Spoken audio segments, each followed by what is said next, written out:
Welcome to Three the Hard Way Sports Podcast from three guys who talked sports together over lunch for over 10 years, probably eating a Fudgy the Whale in that time.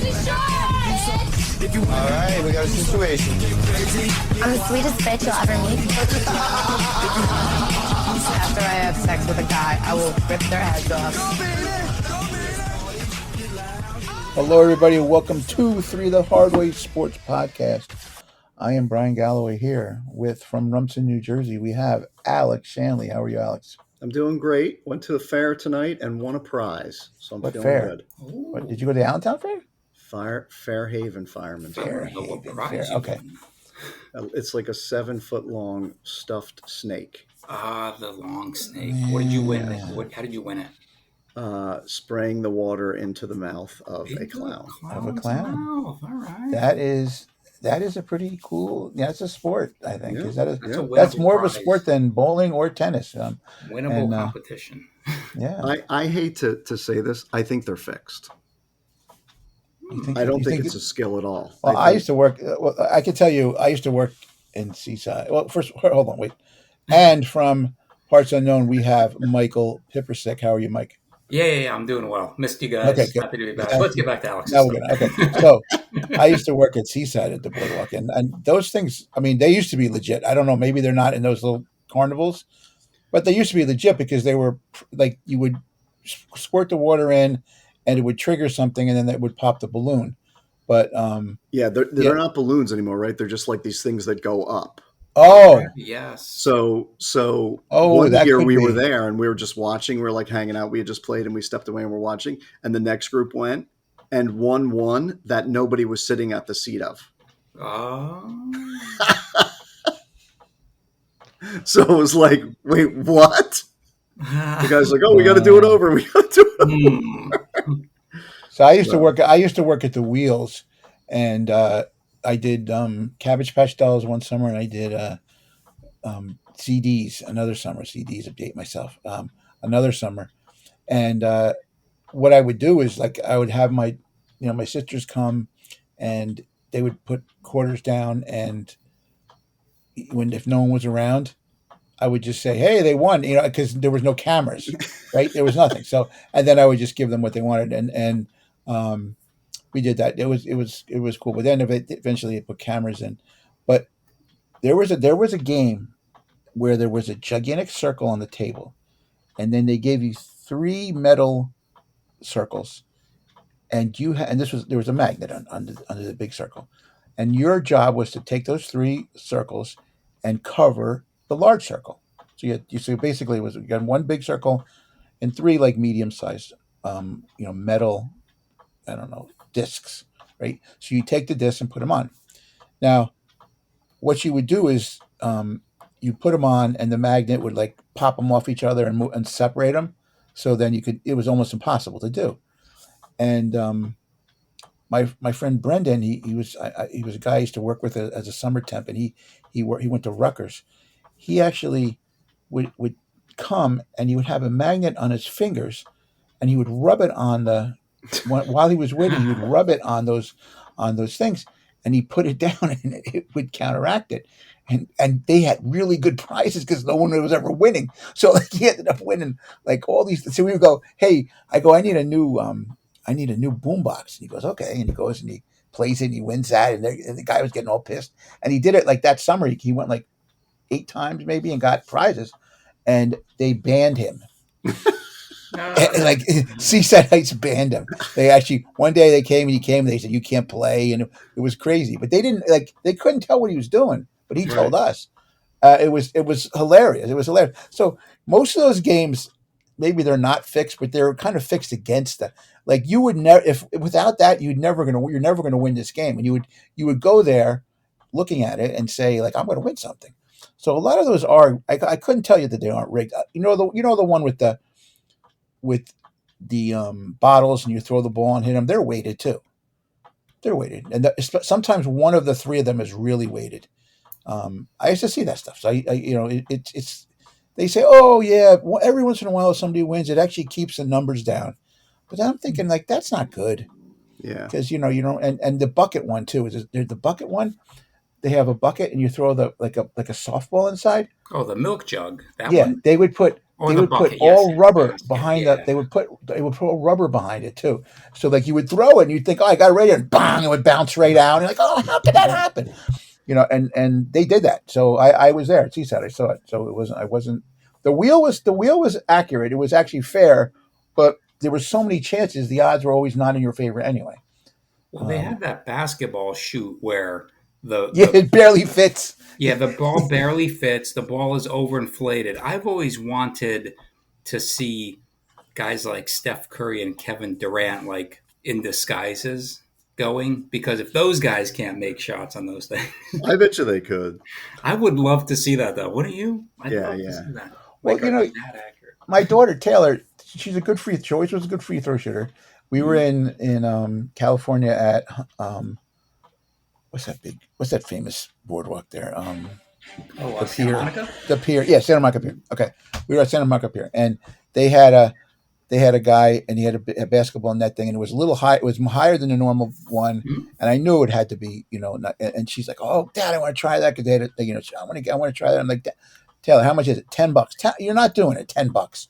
Come on, I really want to do it. You let Mackenzie play a game." And I go, "But it wasn't $10." And so eventually I said, "Okay, just one shot. That's what you get." She goes up there, swish. And then, and I was like, holy crap. So she won this like giant snake, like you just said, this giant snake. Yeah. But here we are in California. We flew there. We got back to the hotel room. Like, you're not bringing that home. There's no way you can bring that home. Oh, I can't believe it. We ended up leaving it in the room. It was gigantic. It was just the stupidest thing. It was so funny, but I couldn't believe she made the shot. So I she made me eat my words because I was like, you're never going to make that. What a waste of money. You're wasting $10. She goes and swishes it, and she'll never let me live it down either. So just so you know. Okay. So as we talk about those great, now again, I do feel that amusement games are probably more of a sport than some of the sports that we do cover, but that's a topic for another discussion. Games of chance. Games of chance. Okay. So there's a lot of crazy things going on, but hot off the presses, Micah Parsons was traded. Now, I want to hear your points of view of this. My whole thing is, I'm just getting sick of these people that sign a contract and don't abide by it. It really pisses me off. But okay, let's go there. Who wants to talk first? Alex? Yeah, I mean, this is typical Jerry Jones, negotiation tactics, and he did it to Dak Prescott. He did it to CeeDee Lamb. And I just think it's his track record of, I'm going to be in the news if my guy isn't signed, and I'll eventually sign him at the end. And I guess it turns out that, Micah Parsons finally said, well, that's it. And they said they made him an offer, and he said, no way. And they said, okay, we'll try to find a better deal. And he did. And then Micah Parsons is saying is, well, I came back to the Cowboys and said, hey, look, I'll work something out with you. And they said, nope, we're good with you going. So, so they got 2 first-round picks, and they got a, defensive lineman starter. They got some money, I think. And, they just weren't willing to pay him a huge, huge salary. And, this is, if you look at it, almost like this is maybe what the Packers did with Reggie White, right? Like they kind of had a pretty good team built, and then they brought in a veteran, great defensive player to join the team, and they eventually ended up winning the Super Bowl with Brett Favre. I don't know if Jordan Love is there yet. I don't think he's ready to win a Super Bowl, but if they grow in 2 or 3 years, it could be a great deal. But he got a lot of money, Micah Parsons, and he deserves it. I mean, he's one of the best defensive players in the NFL. So it's good that he got it. The Cowboys didn't want to pay him. To me, he was one of the faces of the Cowboys, whether Jerry Jones likes it or not. He was definitely a face of the Cowboys, and I'm happy because he's not in the Giants division anymore to wreck their quarterbacks 2 times a year. So yeah.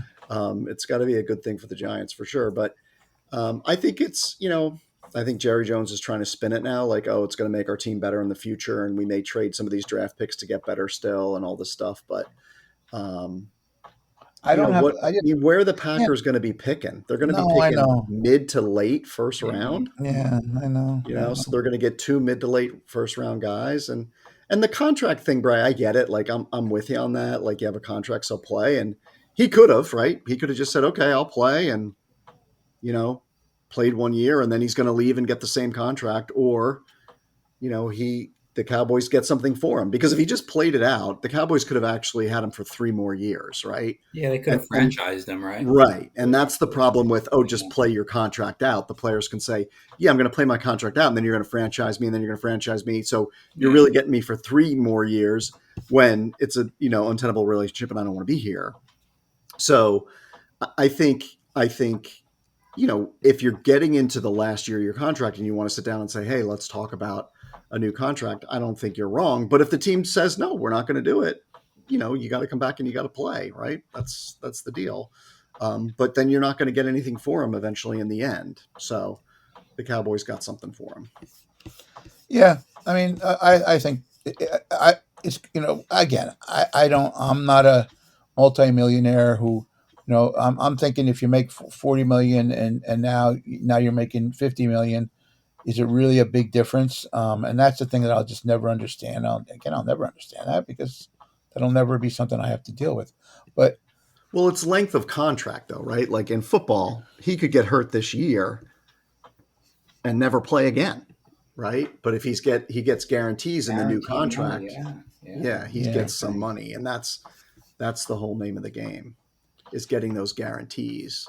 So you are and the Cowboys are not going to. I don't think the Cowboys are going to compete much this year. I just can't see them.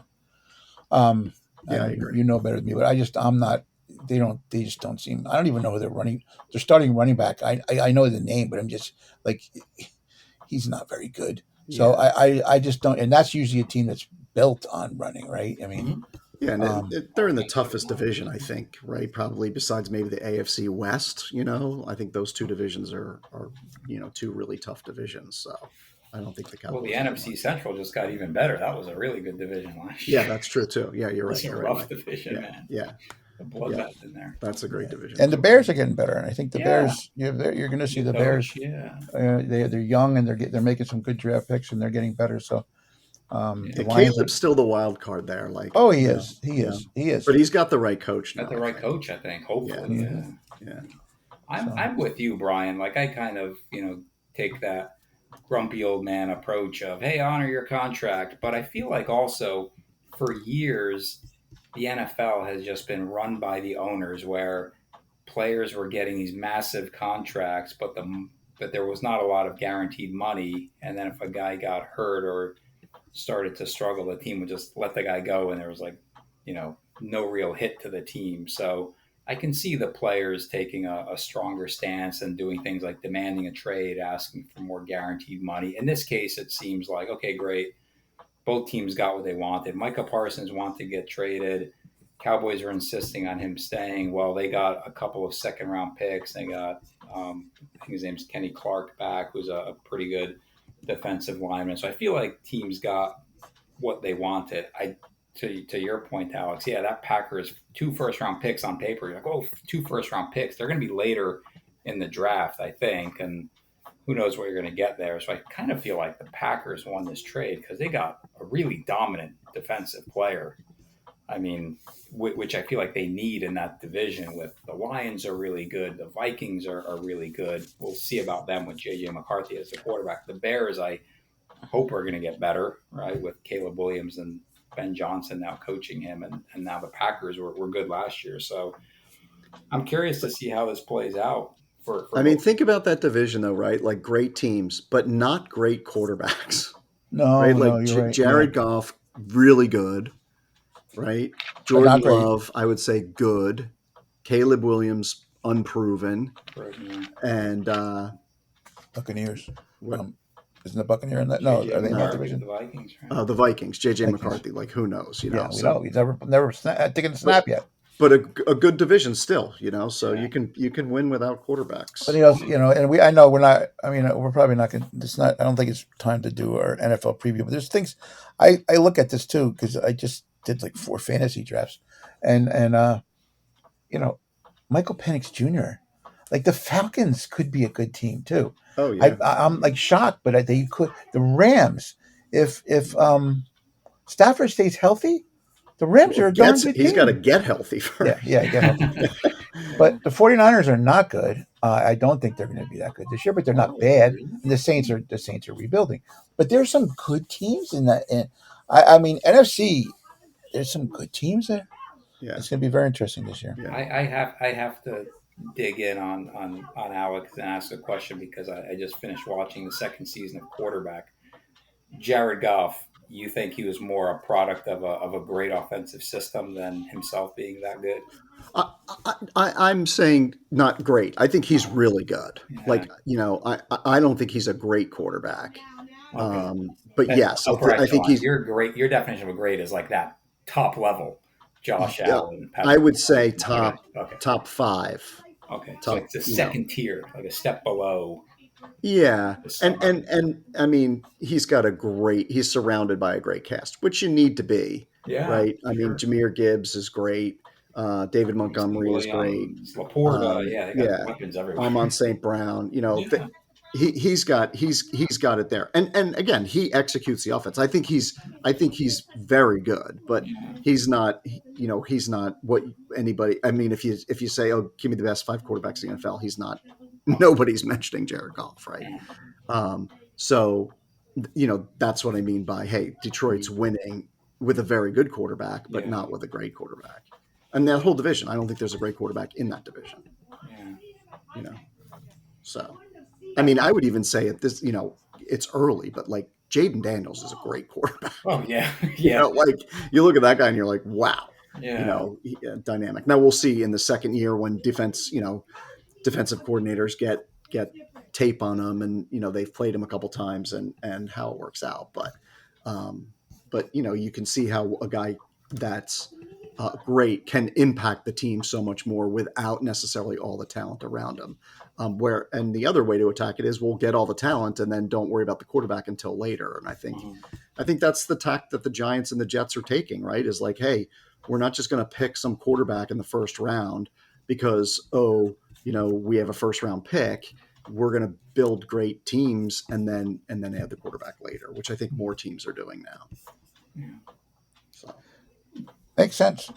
And again, we're going to see. I mean, I think sports is changing a lot, and I don't know. I'm seeing a lot of crazy things, and I baseball is just baffling me. Baseball about what's how things are shaping up this year.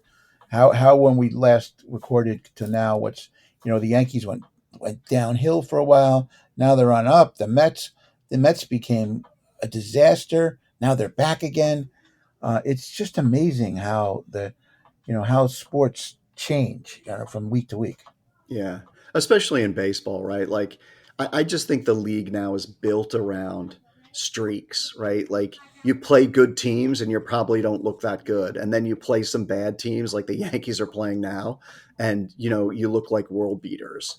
Although the Mets did this weekend sweep the Phillies, which was huge because it puts them back in the divisional race. And I did pick them to win the World Series much earlier on this year, and I was worried there for a while. But I think if Vientos hits and this McLean kid keeps pitching great, I think they have as good a chance as anybody in the National League. Oh, they do, 100% they do.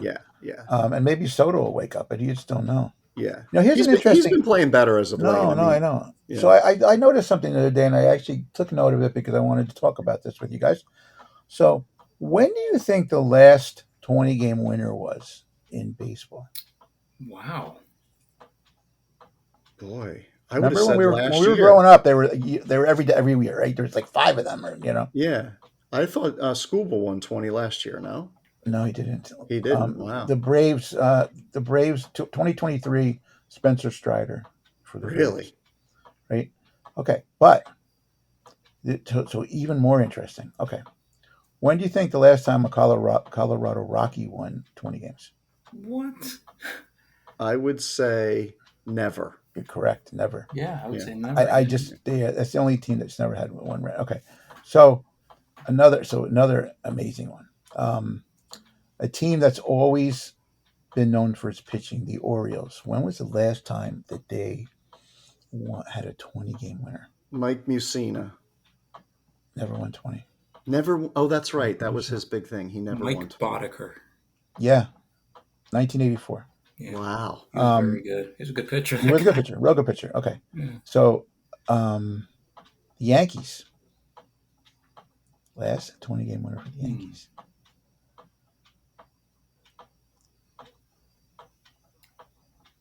Yeah, think about it. They have to pitch a lot of innings. They have to be on a team that's good. I'll go with Andy Pettit.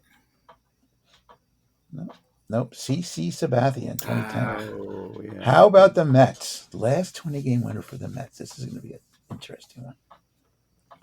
The Cy Young Award winner. Yep. Wrong. Knuckleballer. Yep. R.A. Dickey. R.A. Dickey won 20 games? Yeah. Yeah. He had a crazy that season. year. He was so good that year. Yeah. Okay. So it's just it was baffling me, and I was looking at this, and I'm like, how could this be? I wonder who the last Pirates 20-game winner was. Was it Yes, Doug Drabeck? Was it Drabeck? That's the first one. 1991. Was it Doug Drabeck? No, it was not Doug Drabeck. Oh. Was it This was a John good pitcher. Smiley? John Smiley, 20 games. Ooh. Good Good job. one, Mike. Drabeck was much this is really. I mean, it's really the Milwaukee Brewers, the last 20-game winner. 1986. You guys think about this, like it's a whole generation. Was it Teddy Higuera? Yeah, how'd you know that? Did you look this up? That's like amazing. Yeah, that's the truth. That was him. The first Brewers pitcher I thought of, Brian, was Moose Haas. Moose Haas. Well, he was great, Moose Haas. He was a darn good pitcher. Okay, so it's just amazing to me how this could be. The other one that was funny to me was, even though I did know this one, but the Marlins, the last 20-game winner for the Marlins, was in 2005, and I did know this because if you think about it, there was one guy that for 1 year he just had this amazing out of mind experience, just like AJ Burnett. No. Well, 2003 was Josh Beckett, but he left right after that, right? Yeah, After no, it wasn't World Beckett. Series. He might have won 20 for them, Beckett, but I mean, What year was it? 2006? 2005. 2005. So that was like, they probably weren't that good. It wasn't Livan Hernandez. He was probably gone No, too. He was really good. Remember, he was a good pitcher. Nope. And this guy won 22, as a matter of fact. 22. Yeah. The Marlins in 2005. They must have stunk then, because I know they stunk in 2004 right after they won. I can't think of anyone that pitched. Dontrell Willis. Oh wow. my God, with the crooked hat. Yeah, but remember he had that 1 year. He was just like amazing, and that's the thing. Year? It might have been, or one of them. That's the whole thing is like one thing about pitching, especially nowadays, I don't think we're going to see a lot more 20-game winners. Well, we talk, people say that we're not going to see any more. Like maybe we're not going to ever see a 300-game winner again. If Verlander depends, like we might not ever see a 300-game winner again in our lifetime. 3,000 strikeouts. Maybe we'll see another one or two of those, but maybe not. The way they baby pitchers nowadays, the 20-game winner is becoming an extinct thing. And it's just amazing to me that this, growing up, I remember we used to get the baseball cards and they would like, who won the 20 games? There'd be like 5 or 6 guys. And you were like, oh yeah, look at that. There was a lot of people that won 20 games. It was a pretty common thing. It wasn't anything that was like you win 20. It was like, oh, you won 20. That's pretty good. Because remember one time the Orioles had 4 guys who won 20, right? Like that. And that's was Jim Palmer, McNally, Cuellar, and Pat Dobson. They had 4 guys win 20 games in the same season. Other teams had 3. It was very rare. It was common. It would happen. Not now. It's Spencer Strider, who was, he got hurt after that and he stinks now. He won 20. He won 20 for them on 2023, and after that, 2021, Julio Urias won for the Dodgers in 2021, and before that, let me see. I don't do anything. 2018, Corey Kluber, which he won a couple times. In 2019, Verlander and Garrett Cole both won for the Astros in 2019.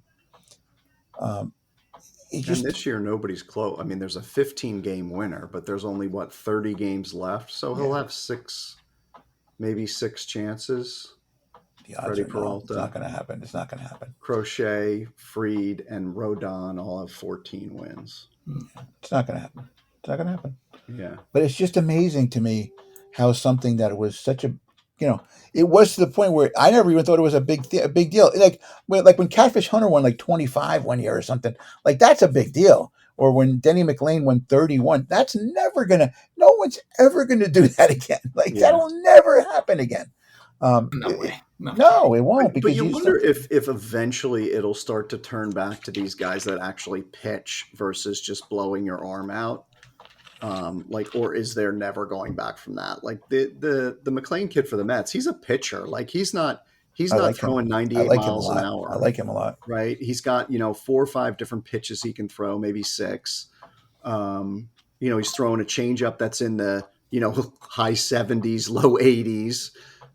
So he's a pitcher, and maybe there's a swing a little bit back, or at least you get guys that are trying to do that versus everybody that's just trying to throw 98 miles an hour, and then a change up at 91 miles an hour. I don't know, but no, but you're right. You're 100% right. It could, it might turn around, but you don't know. I mean, I would like it to be, because I think the sport's better. Like we all grew up with, like you pitch 6-7 innings, maybe get a reliever in. No, you don't pitch 4 innings, or you have these openers. I'm not a big fan of these openers that come in to pitch 1 inning and then somebody takes over. I don't like that. I've never liked that. I never thought it was a good thing. But truthfully, that's how things have changed. And sports change a lot, and I always have a hard time. I have a hard time with change. You guys know me, and it bothers me. And just the pitching really bothers me. It's really, really, really. So neither of you think that Verlander's getting to 300 wins. He's 36 away. I doubt it. 42 years old. I doubt it. Yeah, I mean, because that's at least 2 more years, 2 more good years. 2 more, if not I think 3. it's 3 years, right? At his age? Yeah. 36. So he's probably not. Yeah, he's the closest, because Kershaw is next in active wins. He's 37. He's at 221. Same for Scherzer. He's not going to win 80 more games. No shot.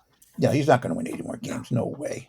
Yeah, none of these guys that I'm looking at on the list, when you look at their age and the number of wins, active wins, no one's even coming sniffing anything close to 300. Garrett Cole is at 153, and he's 34 years old.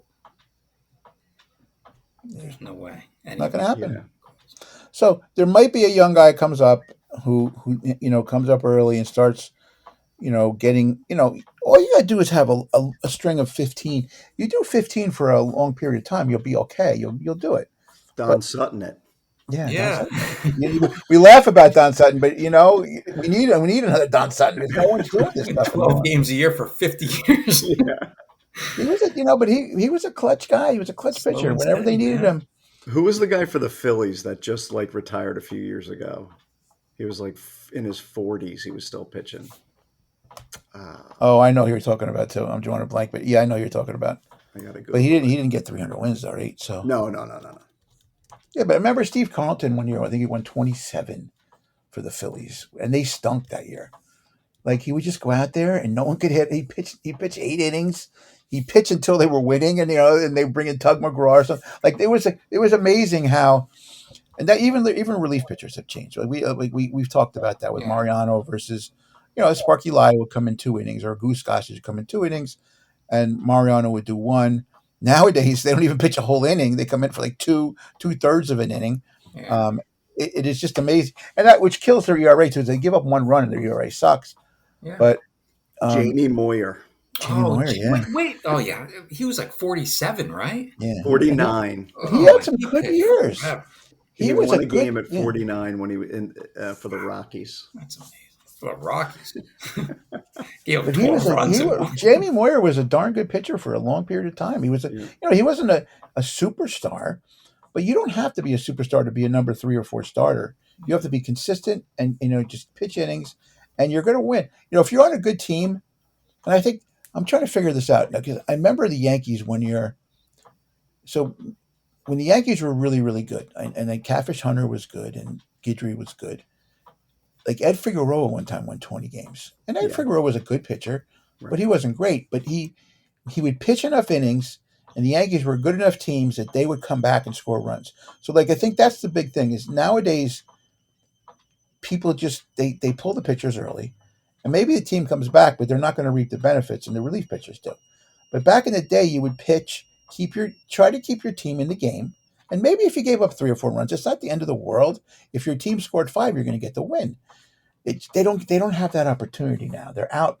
If they get out before the 5th inning, you can't even, not even eligible to get a win, even if your team's winning. And that happens a lot now, more than you think, where they pull pitchers for, they're at their pitch count, let me pull them out. But if they pitch another inning, they would get the win, and they don't qualify for the win. Jamie Moyer he won almost 270 games, 269 games, and he lost 209. But his career is very strange. He was a Cub for 2 years. Mm-hmm. I remember that. He was a Ranger for 2 years, a Cardinal for 1 year, an Oriole for 2 years, a Red Sox for 1 year, right? So he bounced around for 10 years. But he was a Brewer for a long time, though, right? No, okay. Then he was a Mariner for 10 years. Oh, a Mariner for 10. That's where he was, a Mariner. So, he found himself, right? It took him almost 10 years to find his spot. He was a Mariner for 10 years. Then he was a Philly for 4 years, and then a Colorado Rocky for 1 year. But, he was on 1, 2, 3, 4. He learned how to pitch. 5 teams. He learned how to pitch. He learned the art of pitching, which is what you were talking about, being a pitcher now. Hurt either, right? I feel like he pitched all the time. Yeah. He wasn't a hard thrower. No. Yeah. But you don't have to be a hard thrower if you know how to pitch. The thing is, you want to be a hard thrower because you want to get the strikeouts. But if you have a good defense and you know how to pitch, and you'll get ground balls, and as long as you're not like the Yankees, like you don't have to hit it to Volpe or any of those guys. You actually can win games because you're keeping the ball in the park. You just don't want to give up the home runs. Greg Maddox looked like a beer league pitcher, right? Yeah. And I recently... And Glavine, too. Glavine wasn't a hard thrower. Yeah. But they would win 20 games every year, those two, right? All the time. I recently saw this meme of Greg Maddox where he's wearing this sweater with these 2 moose on it, and he's looking really dorky. He's got a hat on. And he just looks like some run-of-the-mill dad. And the thing says, next time you watch some billion-dollar prospect throw it 102 miles an hour with a spin rate that gives every 21st century data nerd a boner before promptly getting cut open by Dr. Andrews after 28 2/3 mediocre innings. Remember, this dude won 355 games. And it's got this ridiculous picture of Greg Maddox. That guy was awesome to watch. Mm-hmm. Yeah. Yeah, and he would strike out a ton of people. It is amazing. So Alex, I think you made a great observation. If they go back to the art of pitching, but it has to be taught, right? It's not flashy. It's not, the flashy thing is I throw 100, I throw 105. Okay, but how many people who throw that fast last, besides Nolan Ryan, who was a freak of nature, right? Who else who threw like that lasted that long in the major leagues? I don't know many. I just don't understand. Randy Johnson? Yeah, he did. Yeah.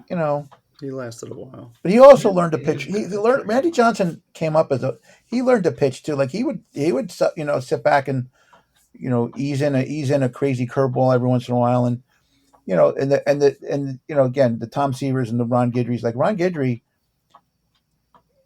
I felt bad because again, you think about him too. He 2 more years, he would have made the Hall of Fame. Yeah, he did. And he just his arm got shot, and again, back then they didn't have the same operations they have now. It is amazing with those things, but he used to throw fire. He used to throw, but he also learned to pitch, and he would actually do that. He could, if you watch, he doesn't every single pitch that came out of his hand was not 100 miles an hour. And that's the stuff that today these guys, all they do is fire, fire, fire, fire. Of course, that puts too much strain on your arm. And it's crazy. So maybe that will happen, Alex. And that would be actually a big rebirth for baseball. But right now, the trend it is now, where they're teaching kids to do this stuff, and they're giving the money to the kids who throw fast. Look what happens to their arms, and it's sad. Yeah, It's sad. in the Little League World Series, the kid was throwing the equivalent of like 84, 85 miles an hour. Yeah, I know. Yeah, so it's sad. It's sad, but the 20-game winner is a thing of the past. It's not. It's interesting. Yeah, It's something it's becoming a dinosaur. It's becoming a dinosaur, and I don't want to see that. I used to love watching those guys pitch 7 innings, and they'd get knocked around a little bit, but they'd manage their way through, give 3 or 4 runs, and still get a win. But now it's like you said, Bryan. Guy pitches a couple innings, gives up a run. Oh, we got to pull him. I don't know if we don't want to mess with his ERA or mentally if he gives up more than 2 runs, he's going to be shot. But yeah, I'd love to see guys just go deeper into games. Those openers are the worst when you see a guy pitch an inning and they turn it over to the next guy. It's like not and the other thing. So here we're going to jump into another baseball oddity now is like the sacrifice bunt. Like remember, I grew up in an era where the leadoff hitter would do everything they can to possibly get on base, right? Mm-hmm. And you didn't have to swing for the fences every time up. If Ricky Henderson was the only one who really did that back then. So you go up there, you get a walk, you get hit by pitch, you get a single, you got to get on base. If the person got on base, the second hitter, his job was to sacrifice him over, and the third and fourth base hitters would knock him in. And that was baseball back then. That's how baseball started. Now, if the opening guy got out, then the second guy would swing away, and that worked. And it didn't matter if you were a Joe Morgan who was a great hitter, and if Pete Rose got on, Joe Morgan would move him over. Like it was, but no one does that anymore. No one does that. Maybe the Brewers a little bit, but no one plays like that anymore because it's not glamorous. Well, analytics say not to do it, right? Mm-hmm. Because they say the most precious thing is the 27 outs. So don't give up a free out. You'd rather have him hit. The worst thing you can do is hit into a double play. But I don't agree with it. I mean, the line. See the line. When you're swinging at up, obviously, and then you have the launch angle thing. Right. Please stop that crap. But that's what they teach all the kids. But more strikeouts. There's more strikeouts today than there ever were, and it is amazing though. One of the guys who does not really do the launch angle and still hits a home runs is Judge, but Judge is batting close to 330 right now. Even though he had a little bit of a slump, he's still batting very well because he knows how to look for the right pitches, and he doesn't care. Like if he hits a single, he doesn't care, and if he hits a double. But another thing too is when you look at stats and look at the home run hitters, go look and see how many doubles they have. A good home run hitter, like if you look at Hank Aaron had a lot of doubles.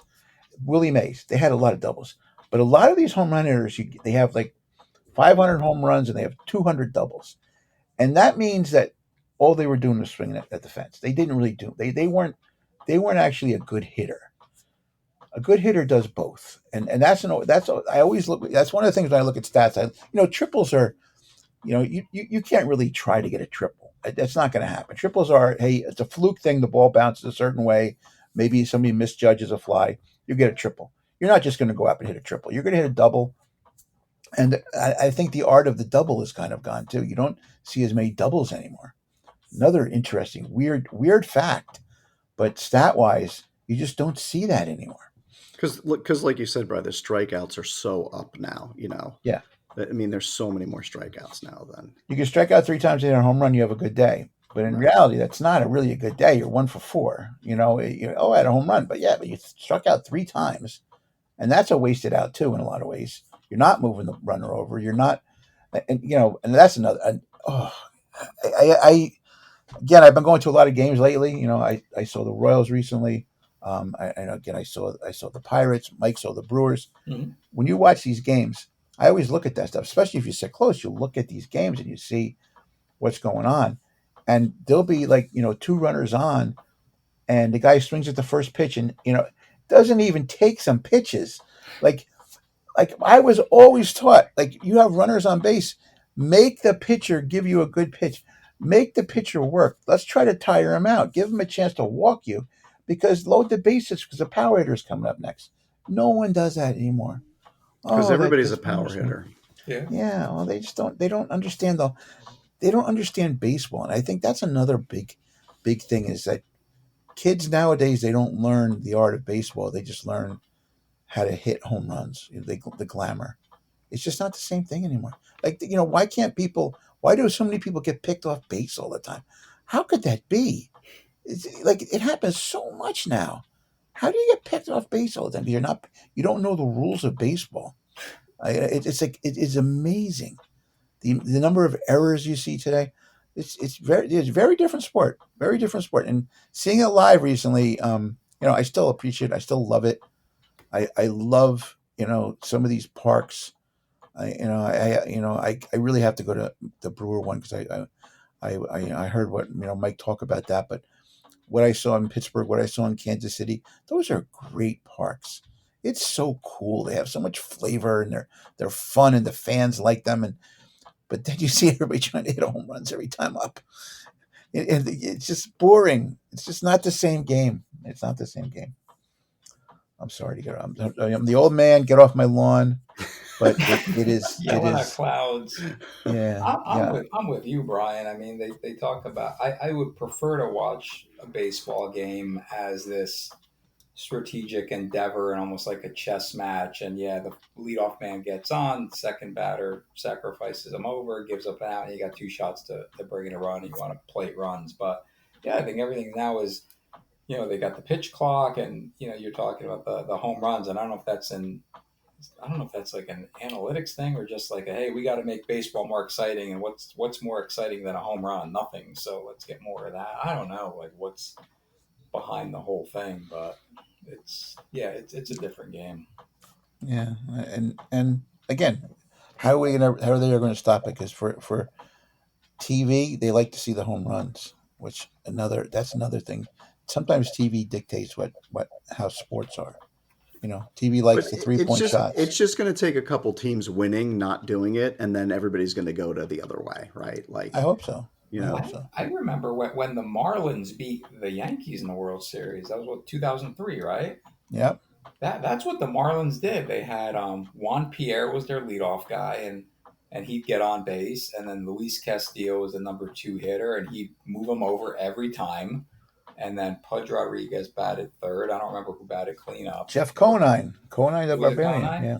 Conine the Barbarian. And I feel like that's how they beat the Yankees. They just played small ball, but they were managed by that guy Jack McKeon, who was about 75 years old at the time. From South Amboy, New Jersey. Old school manager. So he just got a big award.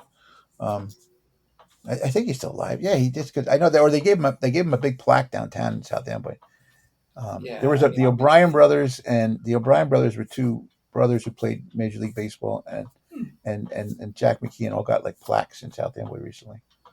I haven't gone down to see him yet, but yeah, obviously watching that World Series, I was rooting for the Yankees, but I loved what the Marlins were doing, the way they were playing, because I was thinking, hey, that's the way I would expect winning baseball to be played, and they won, right? It was that plus Josh Beckett, who I think pitched Game 6 on 3 days rest or something, which again is something. Pitched the game of his life. Yeah, pitched the game of his life. Yeah, I always felt bad because who was really hitting so great for the Yankees that year, that in that series, who was playing his butt off, was Ruben Sierra.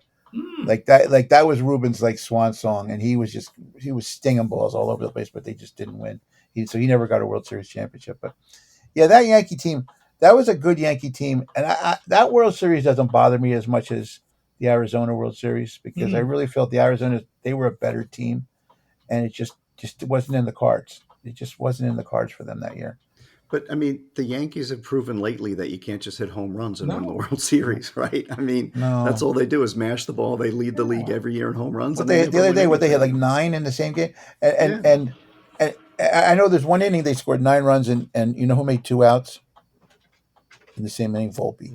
Yeah, I just like that guy. They got to get rid of him. They got to get rid of him.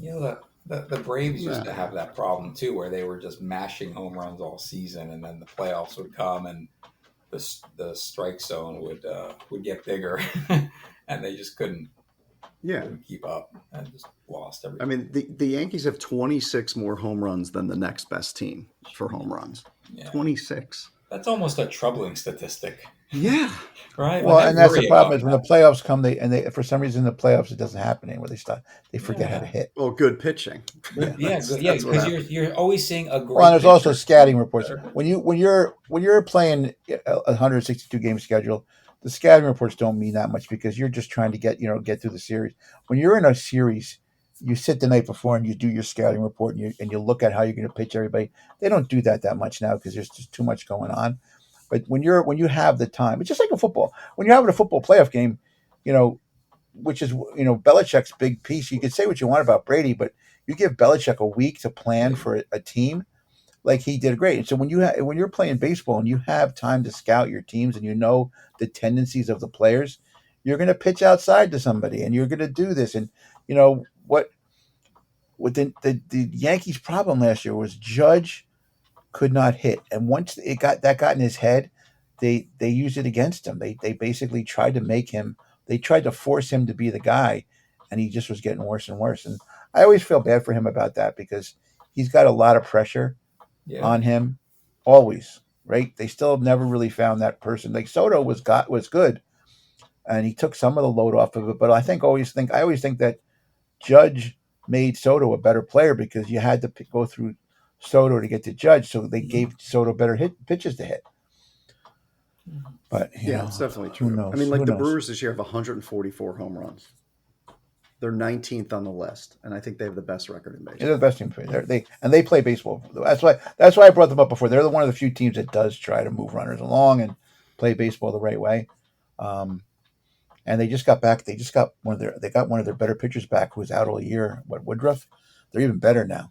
It's almost like they made a late season acquisition. So the Brewers are going to be tough. I wouldn't want to play them in a 7-game series. Again, with the home field advantage being Milwaukee too. Yeah. Like another thing in the Yankees' problem is they're going to be an away team. And they as well as I do. They don't do well away. So I know this. So here, that's a good question that we can end this on this note. What do you think is going to go further this year, Yankees or Mets? Go ahead, Mike. You go first. It all comes down to matchups, right? But I kind of feel like the Mets are going to go further. They're hitting their stride. They're playing well against the Phillies. I think they're 7-2, I believe, against the Phillies.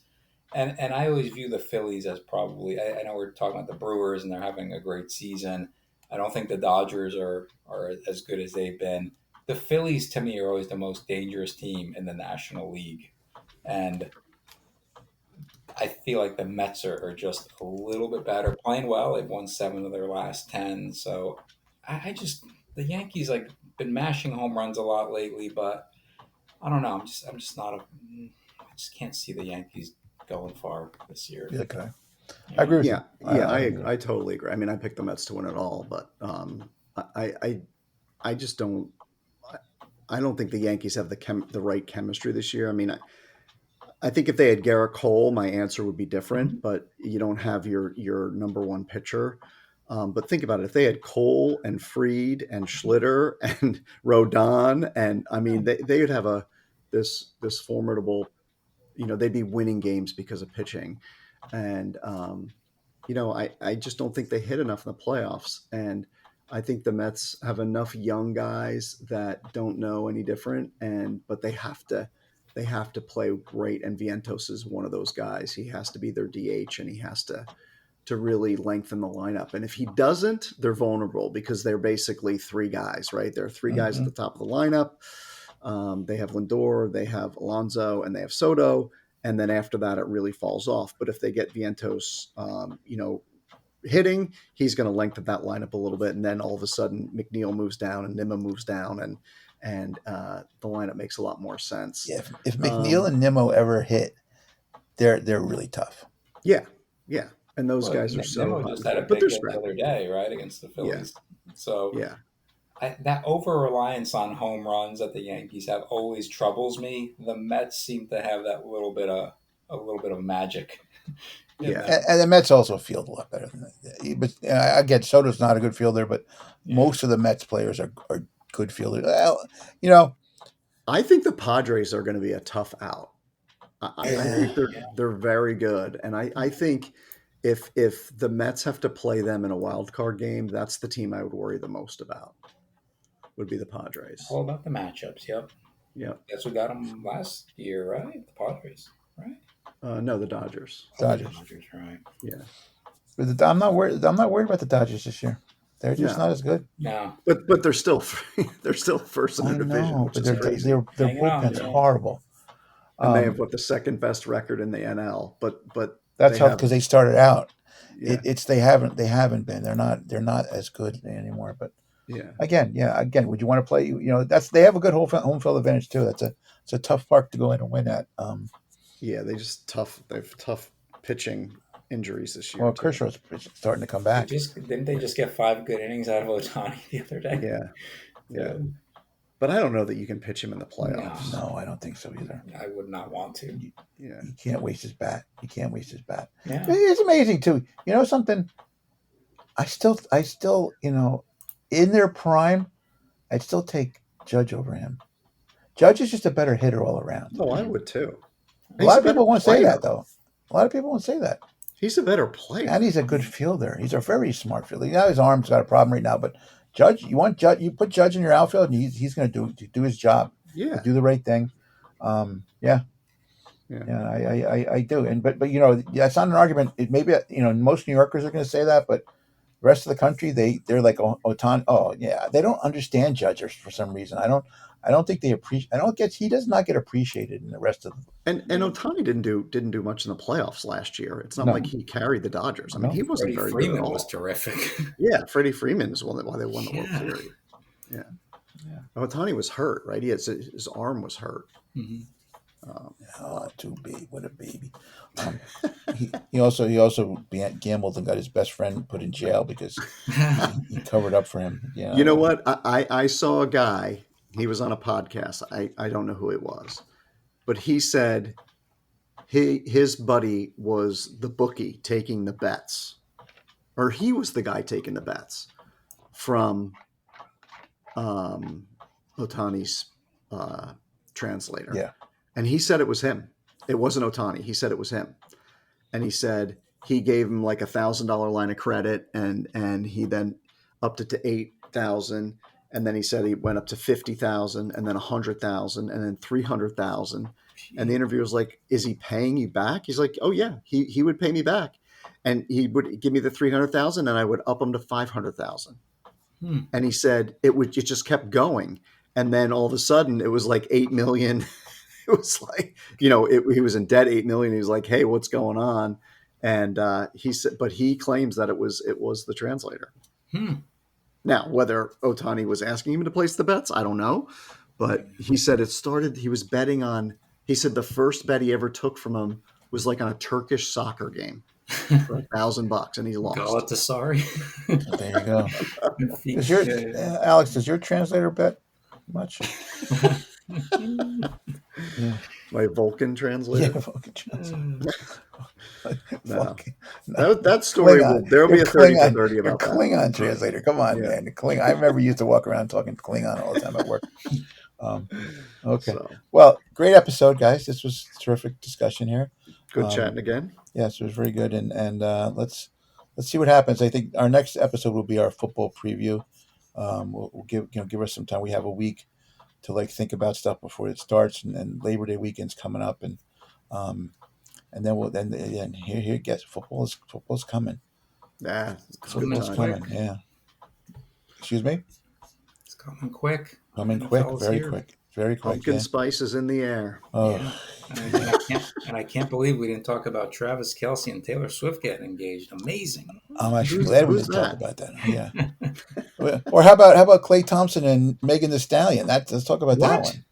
Yeah, Clay's dating Megan Thee Stallion right now. Oh, good for him. It's the Stallion, isn't it? Yeah, Megan Thee Stallion. Yes. Yes. Michael V. Pippersick. And okay. Have a great day, everybody. Take care. And I only pray when I ain't got a prayer. So who the hell am I? Who the hell am I to expect a savior? Oh, This is Tom Carvel. Thank you for listening to Three the Hard Way Sports Podcast. Remember to get a Fudgy the Whale or Cookie Puss for the next time you're sitting down to watch the big game. So who the hell am I? Who the hell am I to expect a savior? Oh, if I